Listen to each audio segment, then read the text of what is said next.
Hey everyone, so my next article for my chosen topic is called Charlotte Moves Toward a Car-Free City Center. And in this article, the author talks about several plans uh, that are going on right now in Charlotte, several urban development plans. So the first part is talking about the North Tryon Street vision plan, and it's pretty much about that the east and north of Charlotte are not as developed as the other parts, and now this plan is calling for more parks, more walkable spaces, for more mass transit, for less cars, and it even has the idea of a fun street, which means during the week the cars would be allowed, but on the weekends they wouldn't be allowed, and it would be closed for the children playing or for festivals on the street and such. Then the article talks about kind of a little bit historical topic. It talks about tracing the population shift in the cities, and it kind of compares Charlotte with Boston or Philadelphia growth at the beginning of the 20th century. So the growth that Charlotte has been experiencing during the past almost 30 years can be comparable with the growth that Philadelphia or Boston were experiencing at the beginning of 20th century. And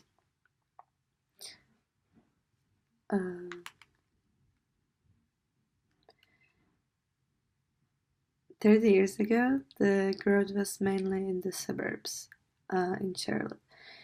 There were like new circles happening around Charlotte of new and new suburbs, but nowadays the millennials want to move into the city because they want to be close to their work and they also want to be able to walk there. So those are the priorities of the new people moving into Charlotte. And Charlotte was historically a Catawba tribe trading place, so historically those the uptown is has been always a meeting place for cultures. Then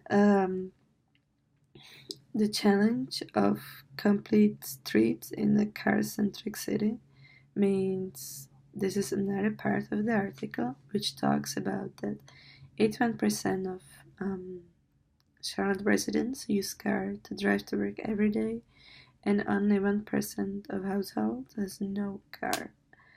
So it's kind of hard to establish public transport immediately. If we are thinking that they are building a railroad, that takes several years, and so the Charlotteans need to look at the bigger picture. It can be done overnight, um, and but the city is trying to improve the public transport, and also they should try to sell the idea of walking and bicycling, which is another way to approach this city-free city car-free streets. Almost the last topic talks about the NASCAR influence in Charlotte. NASCAR has been historically a part of Charlotte culture. The Hall of Fame is here, and the Speedway is just north of Charlotte. So when there is the biggest annual race, NASCAR race, held, there is also a festival ongoing with it around the NASCAR Hall of Fame in Charlotte. It's called the Speed Street Festival. And out of all the festivals in Charlotte, this one attracts the most people. It attracts around 90,000 pedestrians every day. And asking those pedestrians, they even mentioned that everything is walkable at this festival, that's why they like it. And for Charlotte, it was interesting to find out that even fans of cars are willing and appreciating the walking part of the festival, that something is walkable and it attracts them. And the final part of the article talked about affordable housing in Charlotte, which is a big problem and big issue in Charlotte. And in rankings, Charlotte is always ranked as one of the most segregated cities, one of the cities with the biggest issue in affordable housing. And in recent study, among the 50 biggest U.S. cities, Charlotte was ranked last in mobility, like poverty mobility. If you have a child that is born in a lower income household, then most probably the child will stay in this lower income class and will not move up the mobility between about moving between those income classes is just horrible in Charlotte, and Charlotte has been struggling with it for years and still is struggling. And the city council people talk about this issue in the article, and one of the guys says that there are not enough rules for the development in Charlotte. The developers can like build whatever they want pretty much. There are not many rules, nothing is forced upon them, not even like ratio for having at least a little bit of affordable housing in their projects, apartment projects and stuff. So it's a huge gap, or there is so much to work on, even from the standpoint of having rules for development in Charlotte. And it's not only about the workers or the Afro American community, it's also about the millennials who want to move into the city, but they have debt from college. Their first income is not going to be as high as established workers or established professional income. So they also would appreciate affordable housing. They they don't understand how are they supposed to be attracted to Charlotte if there is no affordable housing in Charlotte, or if it's too out of the city that it almost loses its sense of affordable housing. So one of the girls in the article talks about that she would expect along the railroad that's been just opened till that leads to UNC Charlotte. Among the railroad, there should be probably some affordable housing options, but they're like close to none. It's almost the opposite. So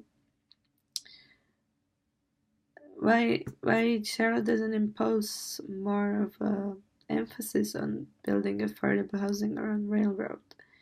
And the article closes up with that Charlotte needs a change, either in the rules or in the way that it's been looking at the city itself, the city development, and such.